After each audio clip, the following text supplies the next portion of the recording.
Okay, so you guys want to know what it's like to work at a level 1 trauma center in their trauma ICU overnight. This is a little ridiculous, but let's get into it. Okay, so I get a report on my patient. I get told that they are ANO times 4. I go and do my assessment, and they are indeed not ANO times 4. More like ANO times 1, barely grunting. I call the doctor calls an airway. Now we're intubating. Now that the patient's intubated, we're going to go down to CT because there's acute neural change. And every time there's an acute neural change, we go get a scan. So we go down to CT, it's uneventful. We come back up. This patient is COVID positive. So when we get the patient back up to the room, we got to get them reconnected to the monitor, and I have to untangle all my lines. And typically there's like a group of nurses helping you get the patient back settled. But because this patient was COVID positive, I was just in the room by myself. Not a big deal. As I'm in the room by myself, my patient's heart rate and blood pressure just start dropping. I'm like 48, 38, we get 28. I stick my head out. I'm like, we're braiding down.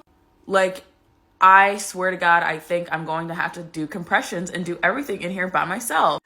As I'm yelling out the room that we're braiding down and I need help, literally in the same second, we get a new admit who broke their pelvis and is now bleeding internally. Their blood pressure is dropping. Their MAPs are in the 30s at the same time.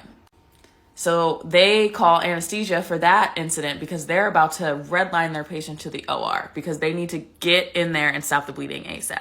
As both of those things are happening, our traumatic brain injury patient pulls out their peg tube, just pulls it out completely. They're wildin'. And then we have to call anesthesia again to redline this patient to the OR. All of these 3 things are happening at the exact same time. Luckily, someone hears me from the hallway and just throws the code cart in the room, like to deal with my situation. And I'm like, oh, fuck. So I'm like trying to put the pads on. I'm telling them to call the doctor, but I understand it is so hectic at this very moment. As soon as I put the pads on, my patient's heart rate and blood pressure start to come up. I'm like, oh, thank God. As the patient's blood pressure and heart rate is coming up, the doctor runs into the room. They're like, wait, I thought they were coding. Girl, I thought they were about to code too, okay? I thought they were about to code too. We're lucky. We're really lucky. I don't know. I think someone needs to do a study on how emergencies always happen at the same time. Because it's a weird phenomenon. There has to be a weird correlation.